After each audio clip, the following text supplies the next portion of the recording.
All right, all right, all right. Welcome back to Misfit Nation. If you're a veteran and you're struggling or feel like you're leading a path towards the darkness, stop and think about those who are around you. Think about how they truly value you, how they will miss you. You are not alone. You need to talk to someone. Someone will listen to you. If you feel like you'll be a burden to someone, or you feel embarrassed to share what's going on in your head with those around you, call the anonymous hotline at 1-800-273-8255 and take option 1. Don't make a permanent solution to a temporary problem. If you're a new listener, thanks for joining us. Please subscribe to our show on your favorite podcast apps, to include the Military Broadcast Radio app, and check out our family of shows there, all hosted by veterans throughout the country. Don't forget to subscribe to our YouTube channel at _Misfit Nation. That's _Misfit Nation. Subscribe and click the bell. This will keep you up to date with our latest news, episodes, and of course, the stories of our guests.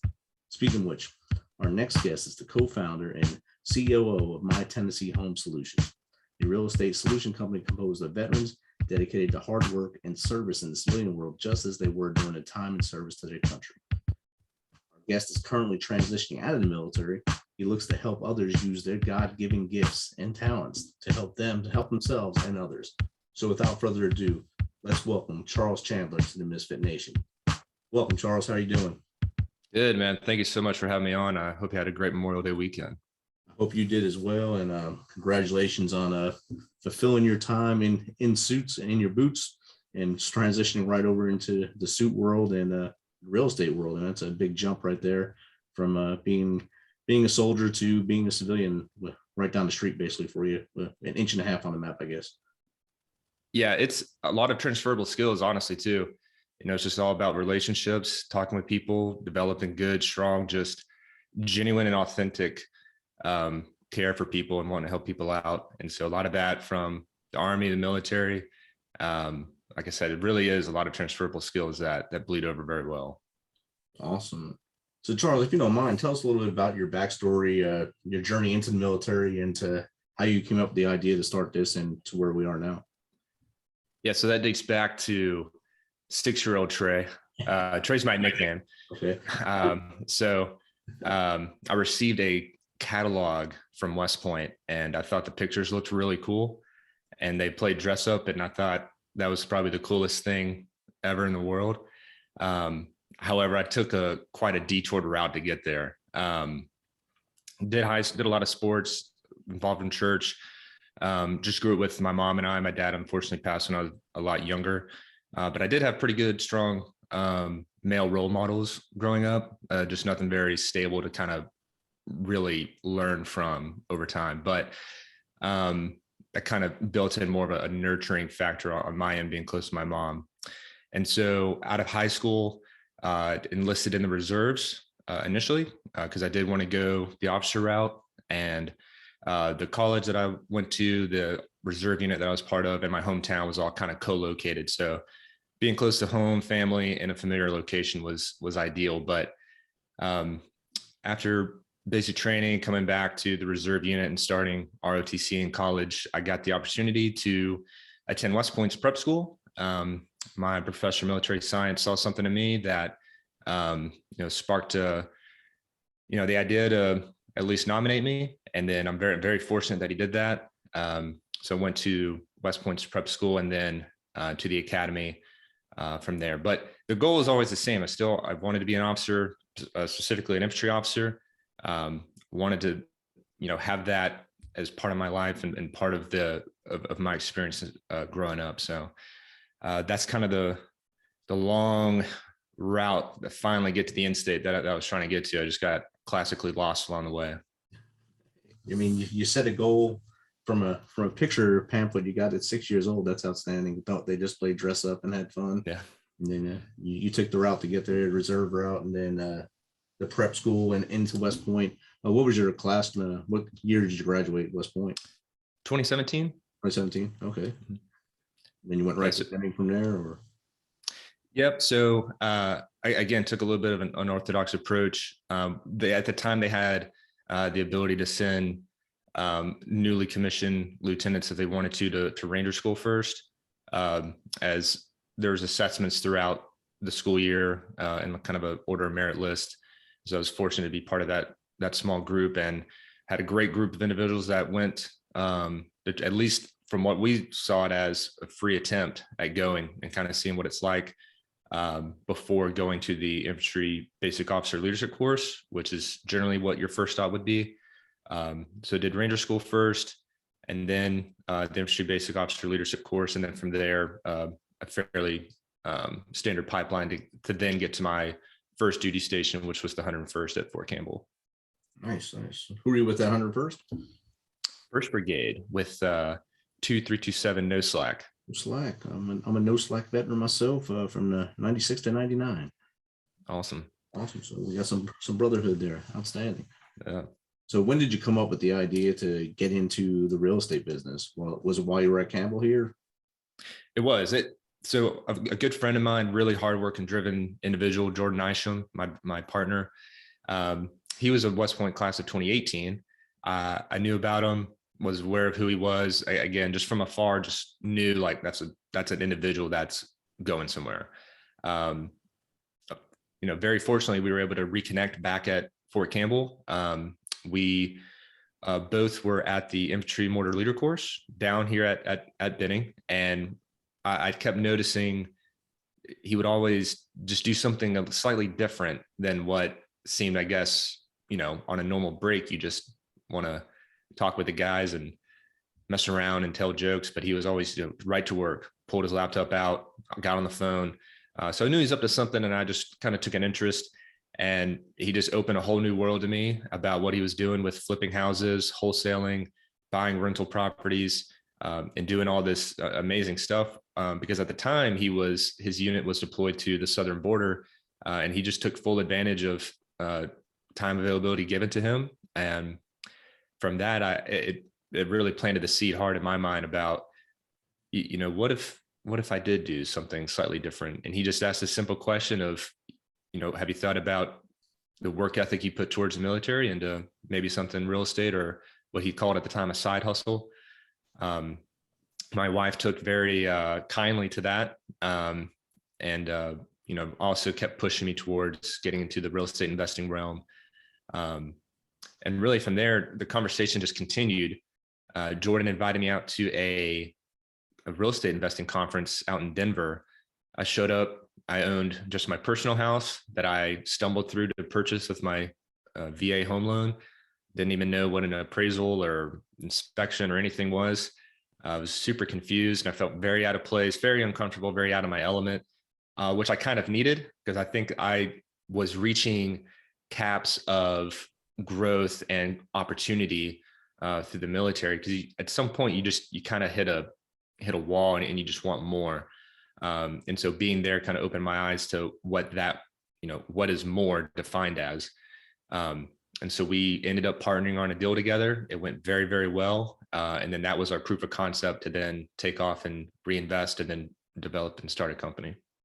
It's outstanding. And how long have you been doing it now? Is it a couple of years?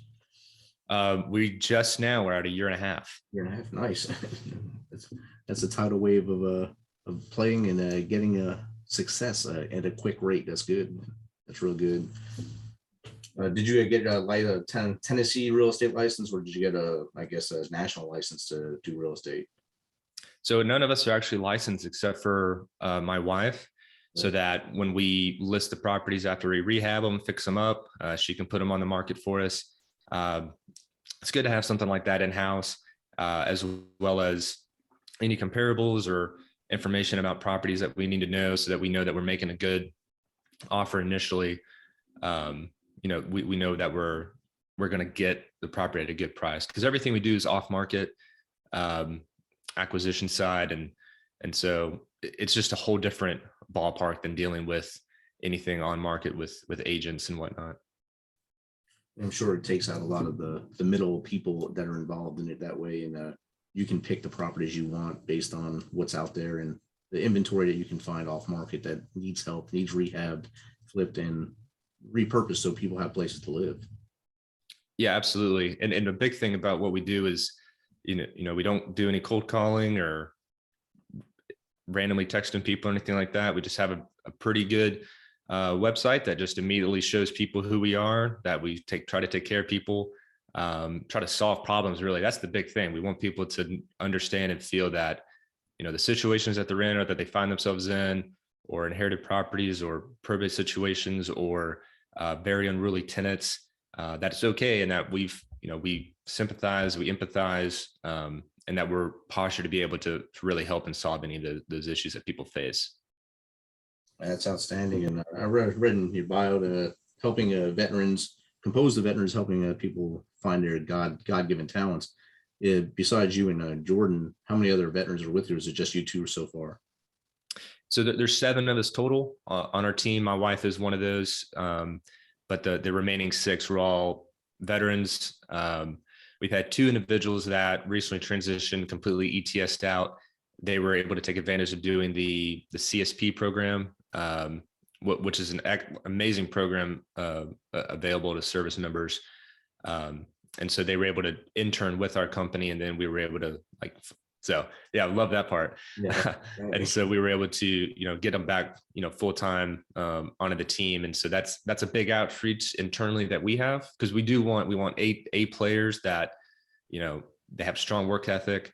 They already have the good morals and foundation of just being a genuine good person, good people skills, leading, working with individuals, dealing with a ton of obstacles and issues that, that come up in life. And we face that a lot on the residential seller side. So that's outstanding. And the CSP program, I think it started the year after I retired, and it's an amazing program. We've had, I think, 3 interns at our office on Fort Campbell now, over the last year and a half, and 2 of them have went on to great things because of openings other places just by interning with us.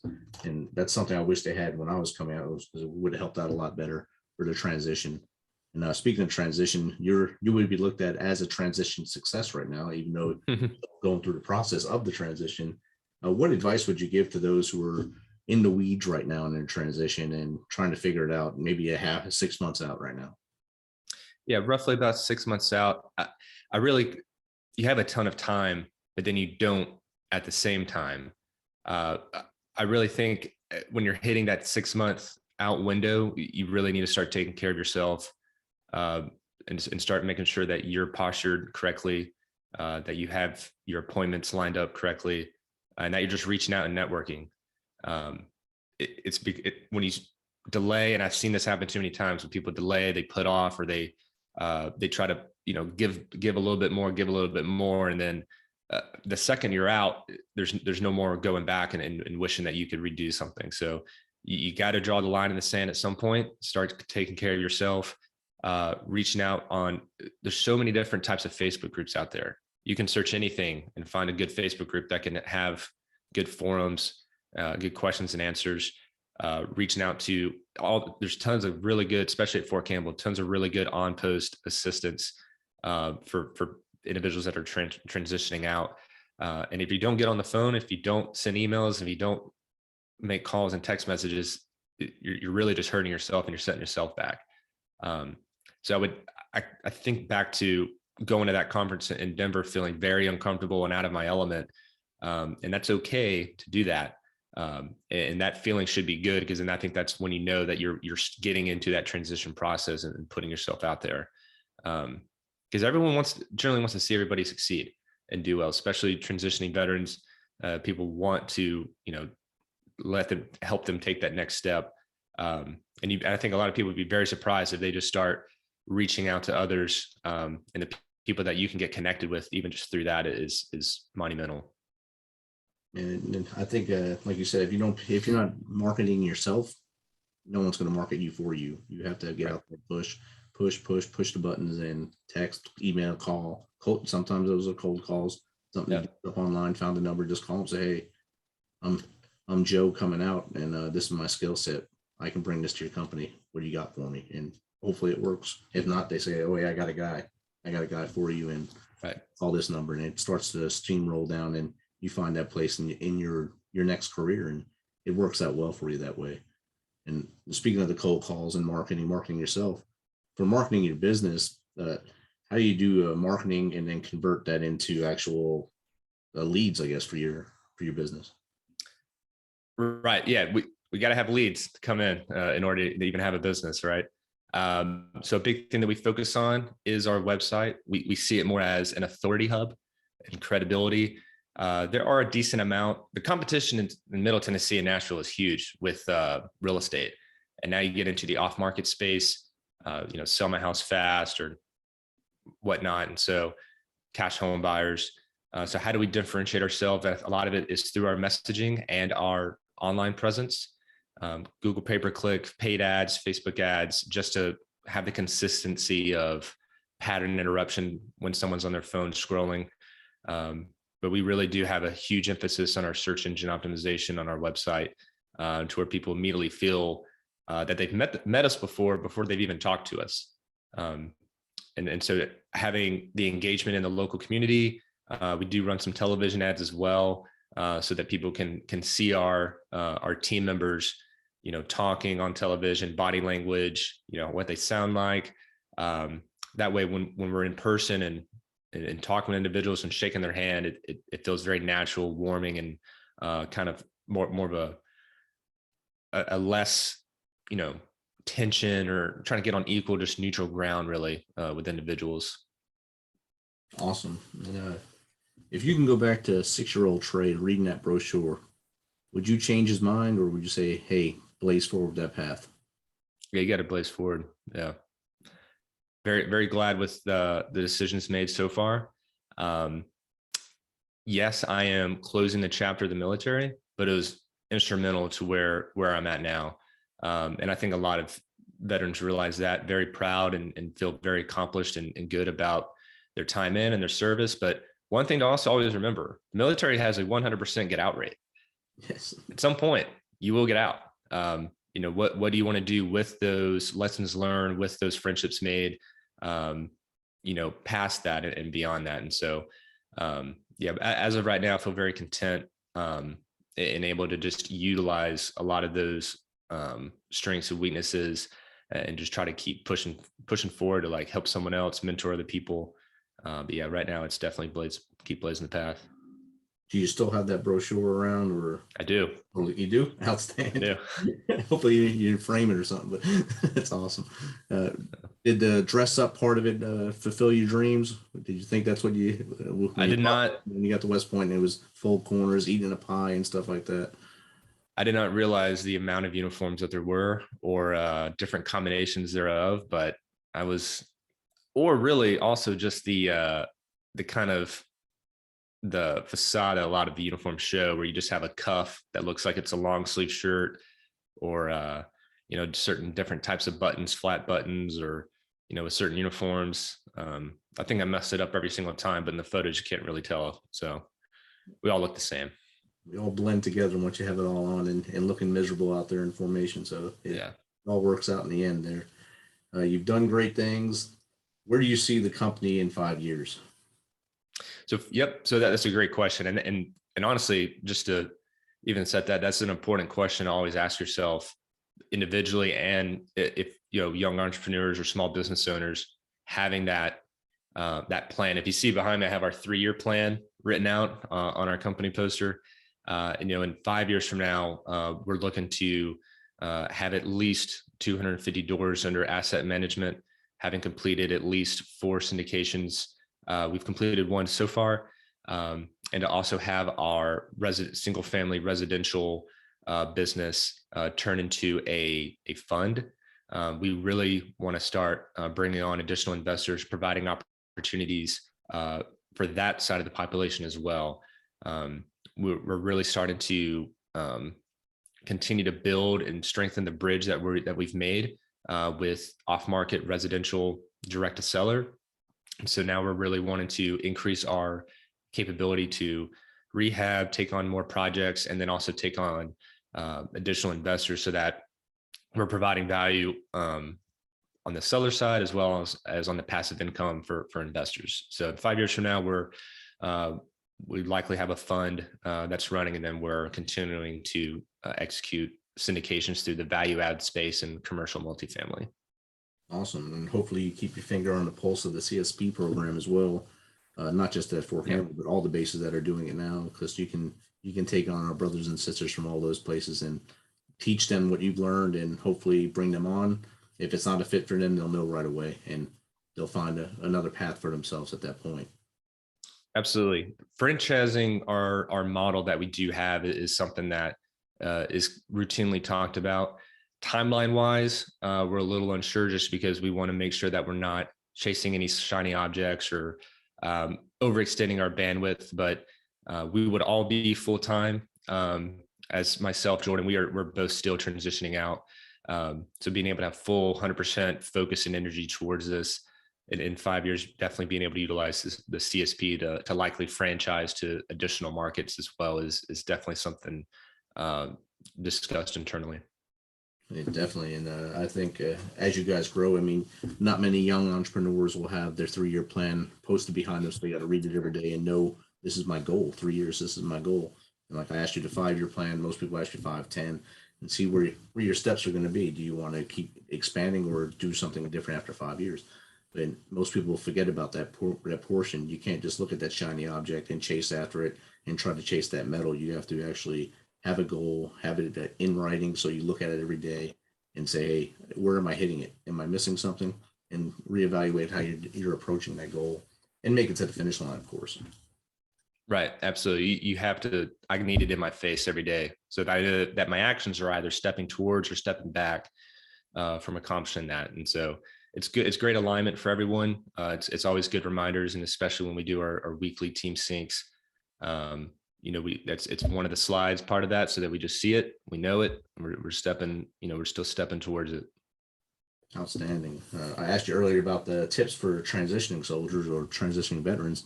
Now I'm going to ask you some tips for the floundering entrepreneur, the person that just has the idea, I want to start a business, maybe like you, while they were transitioning out, they already had it going, or they're starting after they've already transitioned. What 3 tips could you give them to maybe guide them to their success?